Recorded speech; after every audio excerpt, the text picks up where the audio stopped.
Welcome to part 4 of our recap series, and we get going this time by removing the last of the forward deck hardware, in particular this here handrail, and I had to grind out stainless bolt to get the damn thing off, which was an absolute riot in the heat.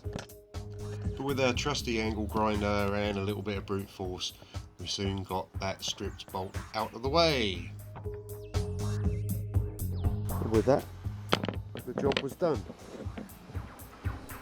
And then it was just a matter of undoing one last remaining screw that was holding the thing in place, and the deck was clear. Hooray!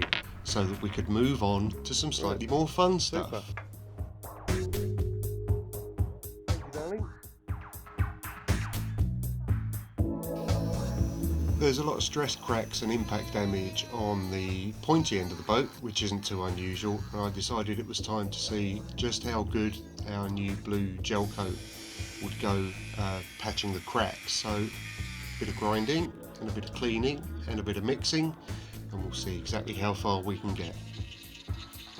I always find grinding out gel coat cracks quite therapeutic, so I do tend to over egg the pudding, but you can mix up as much as you need, so it's always better to over grind than under grind, I think, because you don't want those cracks reappearing. And as usual, we're just using thickened gel coat, absolutely bog standard, whatever colour you need, with a decent wallop of accelerant. Mix that in and then add in some colloidal silica to thicken the mixture up so it sits comfortably in any of the cracks without sagging or running too much. But you really do have to mix this stuff in until it gets nice and thick and gloopy, just like that. Then, having cleaned the area as usual, you slap that stuff on nice and thick and be as thorough as you like. Then, when it's set up, it's time to get out the sander. As always with the first fill, we're not looking for exactly perfect results, but the better you can get it at this point, the greater the chance of success with just one more application and knockback. I think it looks pretty good, even though there are a couple of spots that do need refilling. While the weather was fine, I really wanted to get back to the job of levelling and polishing the hardtop. So, give it a good clean off. I like to use a little bit of dish soap or washing up liquid, whatever you want to call it. Make sure it's nice and grease free, get rid of any grit, there's no dust or muck clinging onto it, and it also acts as a little bit of a lubricant when you're doing the wet sand and polish. So here we go, I spent a good few hours doing this. But once it's all done, you'll see the result.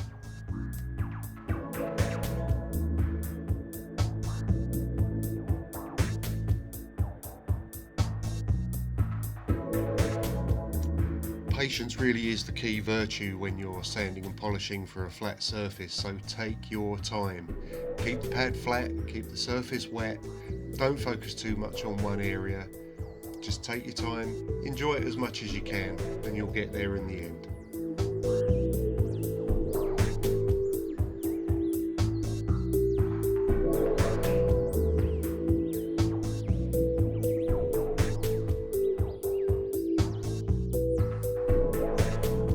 After a lovely long day baking in the hot sun doing this, I was pretty satisfied with the result.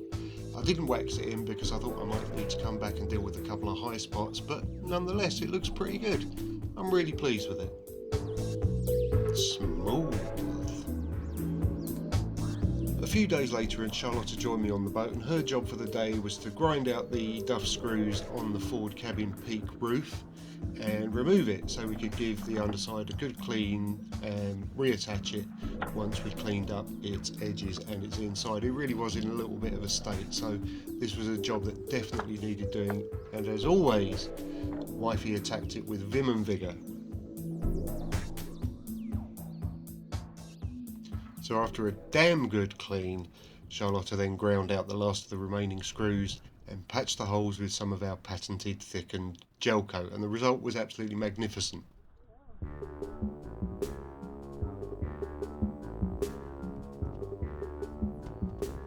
In the meantime, we needed to get on with working in the forward cabin, and to do that we wanted to get the tank over the side and out of the way.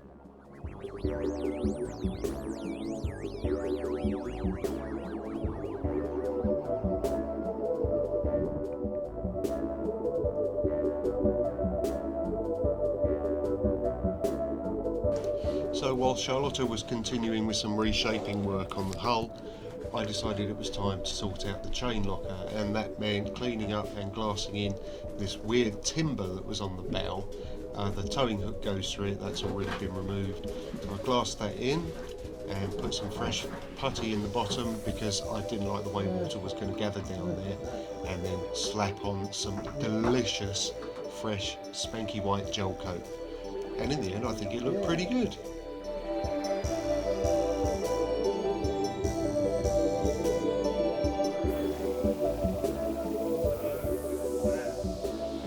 So that's pretty much it for this recap episode. Join us again very soon, and don't forget there are lots and lots of full-length videos on the channel.